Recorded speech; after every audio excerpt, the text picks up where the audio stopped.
right, guys, today we are going to be covering the customary units of length. Customary units of length are what we actually use here in America to measure our distance.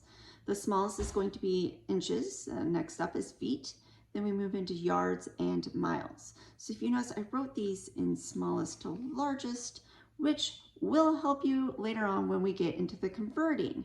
Now the conversion chart we have right here.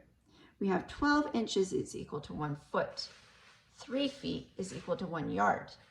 1,760 yards is equivalent to 1 mile. And 5,280 feet is also equivalent to 1 mile. So if you notice, the smaller measurements are on the left-hand side and the larger are on the right-hand side. Now these have more numerically than the ones on the right. So when you're looking at it, it might be a reminder in multiplying and dividing. Now there are two rules we use when we are doing the customary units of length. When we go from smaller to larger, we are going to divide.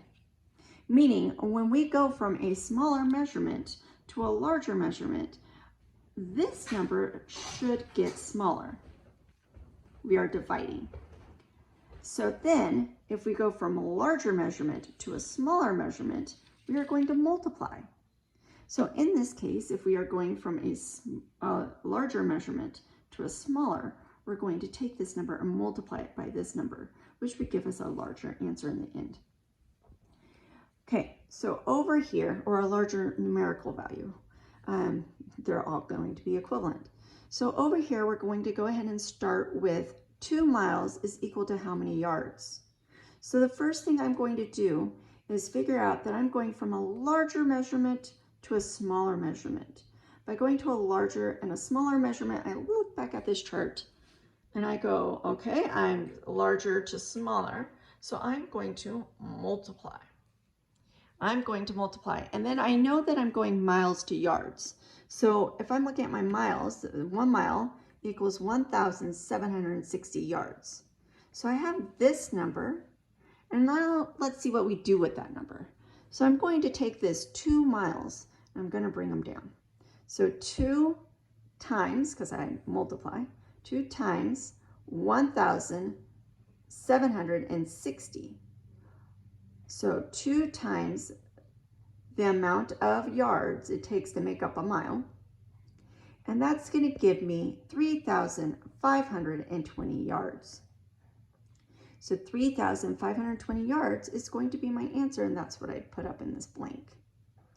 The next problem I'm going to look at is 90 inches into feet. 90 inches, so inches is the smallest measurement we have.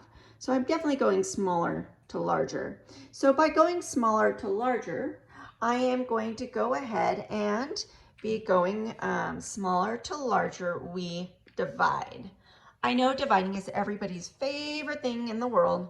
So in this problem, I'm going to bring down my 90. 90 divided by 12, because there are 12 inches in every 1 foot. So 90 divided by 12, I actually did the work here. 90 divided by 12 is going to be 8. 8 times 12 is 84. 90 subtract 84 is going to be 6. Now we could add a decimal and keep going, but honestly in this case we're not going to. We're going to leave this as a remainder in inch form. So my answer is going to be 90 divided by 12 is 8 feet 6 inches. So the third thing I'm going to do is I'm going to compare two different numbers. I have 8 feet compared to 3 yards. So the first thing I'm going to do is I'm going to decide which units I want to convert. Do I want to go feet to yards? By going feet to yards, I'm actually going to be going smaller to larger. Smaller to larger, we would divide.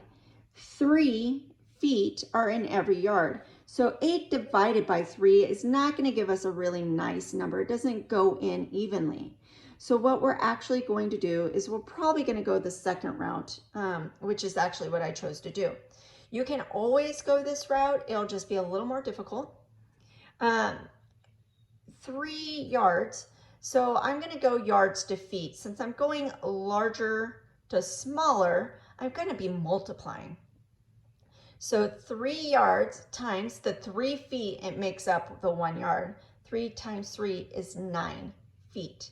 So now I take a step back. 8 compared to 9 feet. Now that they're in the same measurement, I can compare them.